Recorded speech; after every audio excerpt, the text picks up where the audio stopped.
That's all. Very good point. Shri Asauddin Owaisi. बहुत बहुत शुक्रिया सर। स्पीकर सर, मैं ये वक्फ तरमीमी बिल की मुखालिफत में खड़ा हुआ हूँ। किसी एक शायर ने बड़ा अच्छा कहा था, जब भी ज़मीर और ज़र्फ का सौदा हो दोस्तों, जब भी ज़मीर और ज़र्फ का सौदा हो दोस्तों, कायम रहो हुसैन के इनकार की तरह। सर, ये वक्फ तरमीमी बिल भारत के गयूर मुसलमानों के ईमान पर, इबादत पर एक हमला है। नरेंद्र मोदी की हुकूमत ने इस मुल्क की सबसे बड़ी अक़लियत के खिलाफ एक ऐलान जंग कर दिया, और ये जंग ना सिर्फ मेरे जिस्म पर है, बल्कि मेरी आज़ादी पर, मेरी समाजी और माशी मार्जिनलाइजेशन पर है, मेरी शहरियत पर है, मेरे मदरसे, मस्जिदों, खानखाहों को और दरगाहों को निशाना बनाया जा रहा है। और ये हुकूमत सच्चाई को नहीं बयान कर रही है कि ये तरमीमी बिल से मुसलमानों का तहफ़्फ़ुज़, तरक्की और गुर्बत का खात्मा होगा। ये सरासर झूठ है। सर, अगर आप आइन के आर्टिकल 14 को देखेंगे तो उसमें लिखा हुआ है इक्वल प्रोटेक्शन। अब आप देख लीजिए सर कि हिंदू, सिख और जैन को और बौद्ध को उनके एंडोमेंट में तहफ़्फ़ुज़ मिलेगा, क्योंकि उनका एंडोमेंट बाय यूजर बरकरार है और उनका एडमिनिस्ट्रेशन उनके हाथ में होगा। कि गैर हिंदू या गैर उनके मजहब का आदमी दान भी दे सकता है उनके लिए, और एंडोमेंट बोर्ड का तहफ़्फ़ुज़ भी मिलेगा, क्योंकि उसके ऊपर ओवरराइडिंग क्लॉज अप्लाई नहीं होगा, लिमिटेशन का कानून उस पर अप्लाई नहीं होगा।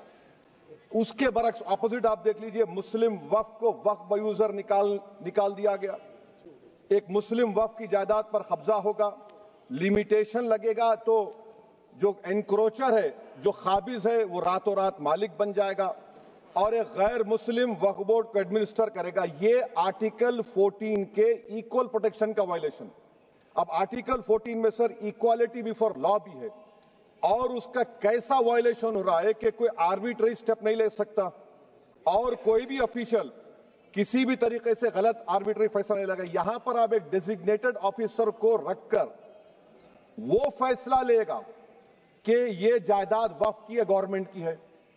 क्या ये प्रिंसिपल्स ऑफ नेचुरल के खिलाफ नहीं है, जिसका तकर्रुर एग्जीक्यूटिव करती है?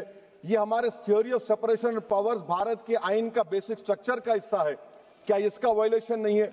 सर, आर्टिकल 25 का वायलेशन कैसे है कि आप मुसलमानों से वक्फ बाय यूजर छीन रहे हैं और फिर आप कर्ब कर रहे हैं वक्फ वाल औलाद को, मगर वहीं पर दूसरे धर्म के मानने वालों को उनके मजहब पर चलने की पूरी इजाजत है। लफ्ज जो आर्टिकल 25 में इस्तेमाल हुआ सर, वो इक्वली एंटाइटल्ड, यहां पर मुसलमानों के इक्वल एंटाइटल्ड नहीं हो रहा। अभी हम गृह मंत्री का, वजीर दाखिला का यहां पर उनका हमने तकरीर सुनी, यहां पर वो ये कहते हैं, वजीर दाखिला, शायद वो कटमुल्ला की जबान ना कह दें, वजीर दाखिला कहने पर वजीर दाखिला ने अपने बयान में कहा कि बोर्ड और काउंसिल जो होगा वो माने वक्फ इस्लाम से अलग है। सर, अगर ये बात सच है आपकी, तो फिर आपको ये कानून बनाने की जरूरत ही नहीं है। आप एक नॉन स्टैट्यूटरी बॉडी बना दीजिए। ये जो कानून बन रहा है ना सर, ये आर्टिकल 26 इसका सोर्स है, और आर्टिकल 26 जब इसका सोर्स है तो आर्टिकल 26 का ABCD क्या कहता है कि रिलीजियस डिनोमिनेशन को अपने मजहब के अफेयर्स खुद चलाना, मूवेबल इमूवेबल प्रॉपर्टी को लेना और एडमिनिस्टर करना।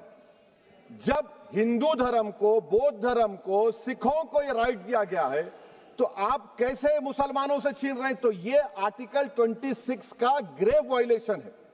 तो सर, अब वक्फ बाय यूजर का मामला देखिए, मिनिस्टर साहब ने कहा कि एंक्रोचमेंट हो रहा है, 17,000 एंक्रोचमेंट हुए हैं। तो यही नरेंद्र मोदी की हुकूमत ने 2014 में उस वक्त के मंत्री ने एक Waqf properties eviction of unauthorised occupants bill को इंट्रोड्यूस किया। आपने विड्रॉ कर लिया 2024 में उसको। क्यों विड्रॉ किया सर आपने? जब आप मान रहे थे कि एंक्रोचमेंट हो रहा है तो आपने बिल को विड्रॉ कर लिया। अच्छा सर, अब वक्फ बाय यूजर को आपने निकाल दिया, माने कंडीशन क्या लगाए कि अगर उसमें डिस्प्यूट होगा और गवर्नमेंट प्रॉपर्टी होगी। सर, डिस्प्यूट तो है। मिसाल के तौर पर मोहिबुल्लाह साहब जिस मस्जिद के इमाम हैं, पार्लियामेंट के सामने मस्जिद है सर, 123 प्रॉपर्टीज में मस्जिद है, डिस्प्यूट चल रहा है। कल कलेक्टर या डिस्ट्रिक्ट ऑफिसर बोलेगा कि भाई साहब ये गवर्नमेंट प्रॉपर्टी है, स्टिकर लगा दिया जाएगा, मस्जिद बंद, गवर्नमेंट प्रॉपर्टी हो गई, होगी ना सर? अब ये बताइए, आप जब से यहां पर पूरे बीजेपी रूलिंग पार्टी हमको ज्ञान दे रहे हैं कुछ नहीं होगा, कुछ नहीं होगा, मैं दलील के साथ बता रहा हूं आपको। ये मस्जिद दिल्ली गवर्नमेंट बोलती हमारी है, वक्फ दिल्ली वक्फ बोलता हमारी है, तो सर वक्फ बाय यूजर, अगर मैं अपनी गवर्नमेंट के खिलाफ वक्फ बोर्ड वक्फ बाय यूजर इस्तेमाल नहीं करेगा तो क्या है सर? अच्छा, ये अमेंडमेंट जब हो जाएगा तो मुझे कहने दीजिए सर, सिर्फ प्राचीन मंदिरों की हिफाजत होगी, मस्जिदों की नहीं होगी। अब सर आप आ जाइए, अगर डिस्प्यूट मेरा एंशिएंट मॉन्यूमेंट से वक्फ का, एक मिसाल दे रहा हूं, दिल्ली में 172 वक्फ प्रॉपर्टीज एएसआई कंट्रोल में है, मैं तो हार ही गया वो, क्योंकि मेरे पास डॉक्यूमेंट नहीं है। आप कह रहे हैं कि डॉक्यूमेंट चढ़ाओ, अगर मेरा गवर्नमेंट से डिस्प्यूट चल रहा है मैं तो क्लेम ही नहीं कर सकता, क्योंकि आप जज बनेंगे, आप ही फैसला करेंगे, और जब तक आप फैसला नहीं करते वो वक्फ की प्रॉपर्टी नहीं होगी, वो प्रोविजन डाल दिया आपने। अच्छा, अगर मेरा डिस्प्यूट एनक्रोचर से होगा सर, तो एनक्रोचर में तो आपने तो 107 को डिलीट कर दिया, आप रातों रात खाबिज को, एनक्रोचर को मालिक बना रहे हैं। सर मैं ये पूछना चाहता हूं आपके जरिए हुकूमत से, एक मुंबई में एक बहुत बड़े दौलतमंद है, खोजा बरादरी का यतीम खाना था, उन्होंने 2004 या 5 में 22 करोड़ में खरीद लिया। वो केस सुप्रीम कोर्ट में कि आप उनको मालिक बनाना चाहती है लिमिटेशन एक्ट अप्लाई करके, हमको बताइए, हम जानना चाह रहे हैं। और सच्चर कमेटी ने सर 2007 में कहा कि दिल्ली के 123 प्रॉपर्टीज की मार्केट वैल्यू 6000 करोड़ की। आज हम 2025 में आ गए, क्यों आप उन प्रॉपर्टीज के खिलाफ पड़े हुए? 1976 में उस वक्त के वजीर आजम इंदिरा गांधी लेटर लिखा, इसको आप दे दीजिए, मगर आप उसको मानने को तैयार नहीं है।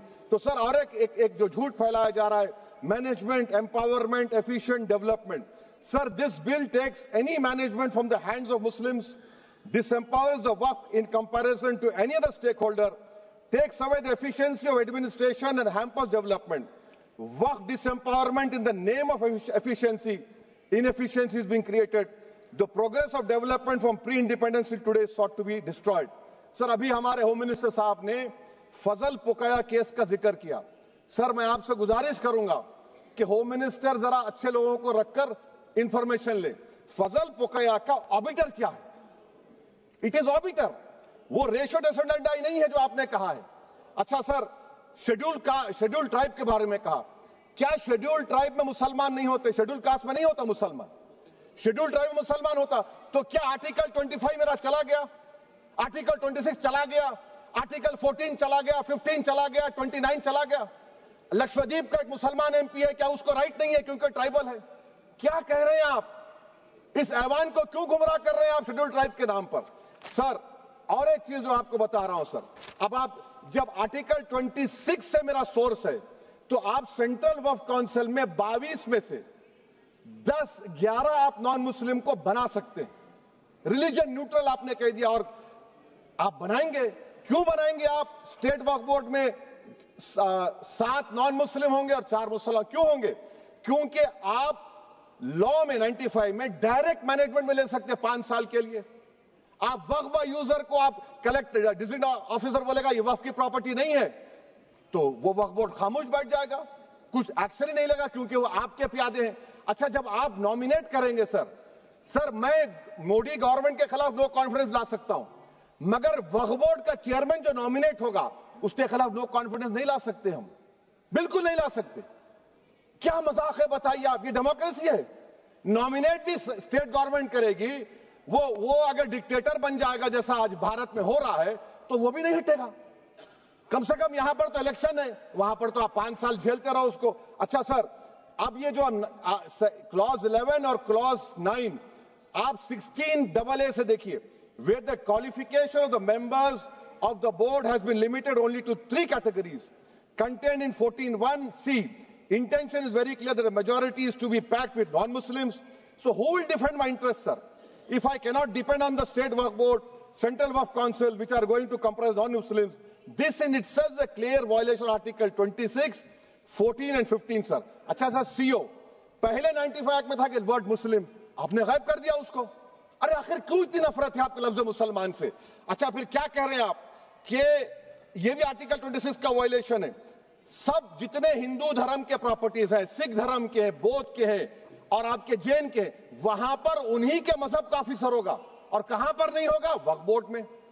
वक्फ board is a pure religious institution, इसको समझने की जरूरत है। तो आप ये कर दे रहे हैं सर। अच्छा सर आप देखिए, अब आप आ जाइए ये ट्राइब्यूनल पर। मुझे समझ में नहीं आया सर कि हमारे होम मिनिस्टर वजीर दाखिला ने क्या कह दिया कि 2013 का जो कानून है वो नहीं बनता तो हम नहीं लेके आते। मैं बड़े अदब के साथ उनसे पूछना चाह रहा हूं कि क्या उस वक्त राजनाथ सिंह साहब, अडवाणी साहब, हमारी लेट सुषमा स्वराज, ये बड़े बड़े नेता यहां बैठे थे? आपने यूनानिमस उस कानून को पास करवा दिया। कीर्ति आजाद थे उस वक्त, अब यहां बैठे हैं वो टीएमसी में। तो क्या आप गलत थे या वो गलत थे? हमको बता दीजिए, आप बता दीजिए। क्योंकि अगर अडवाणी आपके लिए बहुत बड़ा नेता है, मेरे लिए नहीं हो सकते, आपके लिए आपने पद्मश्री दिया उनको। मोहतरमा सुषमा स्वराज की जबरदस्त तकारीर का मैं कायल हूं। वो बैठकर उस 2013 को यूनानिमस पास कर दिए। मुझे कंफ्यूजन है कि क्या अमित शाह, नरेंद्र मोदी बड़े हैं या अडवाणी बड़े हैं? आपके लिए आप तय कर लीजिए। अच्छा सर, आपके tribunal sir, railway Clements tribunal, NGT tribunal, income tax, वैसे 14-15 ट्राइब्यूनल है। हिंदू एंडोमेंट का ट्राइब्यूनल, सबका अपील नहीं होती, रिव्यू होता है। गृह मंत्री सरकार कह रही है कि नहीं रोक दिए, रोक लगा। कैसे रोक लगाते हैं? रिव्यू और अपील में तो फर्क होता है ना सर। आप ही कह रहे हैं कि पूरे कोर्ट्स में बैकलॉग है और आप अपील कर रहे हैं। अच्छा सर, रिटायर्ड डिस्ट्रिक्ट जज 95 में सिटिंग डिस्ट्रिक्ट जज था, जो एडमिनिस्ट्रेटिव कंट्रोल था सीजीआई साहब, उसको निकाल दिए। अच्छा सर, अब आप अभी हमारे मंत्री साहब ने कहा trust, sir Shri Sai Baba trust 2004, वो ये कहता है जो ऑफिसर उसमें काम करता उसको साई बाबा का डिवोटी होने चाहिए और उसको डिक्लेरेशन लिख के देना पड़ेगा। यहां पर हो रहा तो यहां पर क्यों नहीं हो रहा? अच्छा सर, आप फिर देख लीजिए, ये आपका हो गया सर। हाँ, अब अमित शाह साहब ने सेक्शन 2A के बारे में कहा और उन्हें इस बात का इकरार कर लिया कि दाऊदी बोहरा के लिए यह बनाया गया है। मगर मैं आपके जरिए से गवर्नमेंट से पूछना चाह रहा हूं, आपने तो उस प्रोवाइजो में दाऊदी बोहरा का नाम ही नहीं लिखा। आपने उनको भी थैंक यू कर दिया, उनका नाम क्यों नहीं लिखा आपने? और सर, और गवर्नमेंट क्या कर रही है? आप मुस्लिम समाज में जो बेकार किस्म के लोग हैं उनको एक रास्ता बना रहे हैं, एग्जिट दिखा रहे हैं कि तुम्हें वक्त से बचना है तो तुम्हें ट्रस्ट बना लो। ये क्या कर रहे हैं सर आप?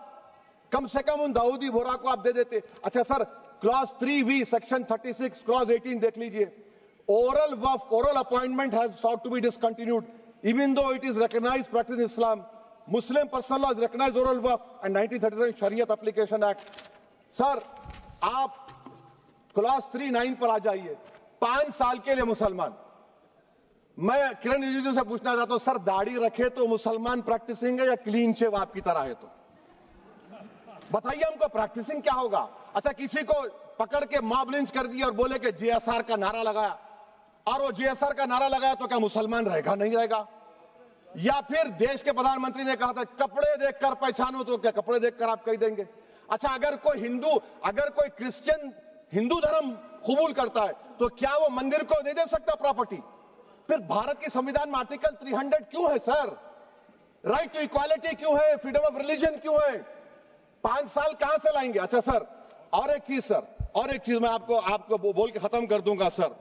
इस बिल में वक्फ औलाद का सर, इसमें आप देखिए clause 432, the creation of waqf al-awlad shall not result in denial of inherent rights to heirs, including women heirs or the waqif or any other right of person. Sir, ये article 25 का violation है, शरीयत application act 37 का violation, article 300A का violation है।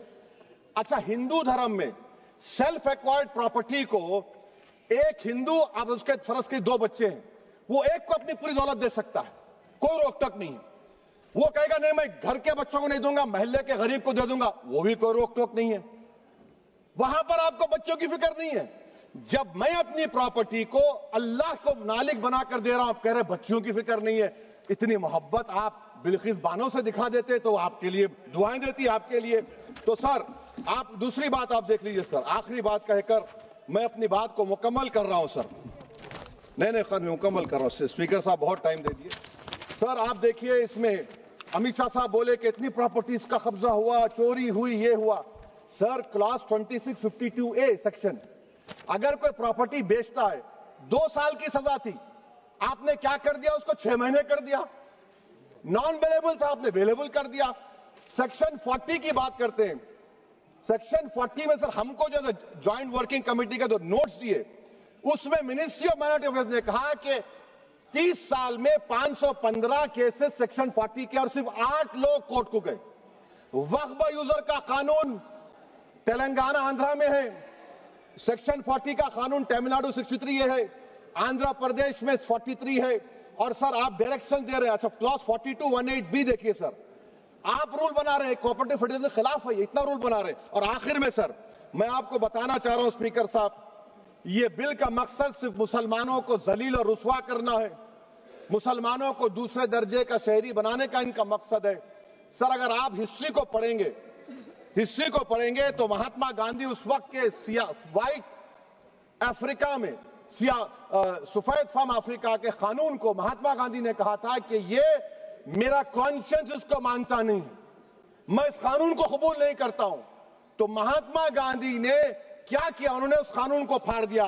तो मैं गांधी की तरह इस कानून को फाड़ता हूं। ये अनकॉन्स्टिट्यूशनल है सर।